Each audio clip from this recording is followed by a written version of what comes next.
लक्ष द्या सर्वांनी. ही पुंडलिकाला दिलेली भेट आहे. विठेवर देव उभे आहे. मुक्तिकेसरी नावाची एक दासी होती.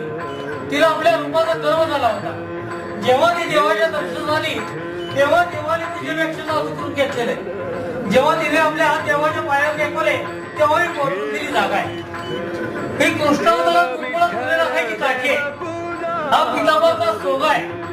हा वास्तव्याचा कतोड आहे. डाव्या हातामध्ये शंख आहे. उजव्या हातात कमळ पुष्प आहे. ही ब्रह्मदेवाने जन्म घेतलेली जागा आहे. हे अर्धांगिनी रुक्मिणी वासनाचं स्थान आहे. हे मृगलांचन आहे. हा कौस्तुभमणी आहे. हे मकराकार कुंडल आहे आणि शिवाकार मस्तक आहे.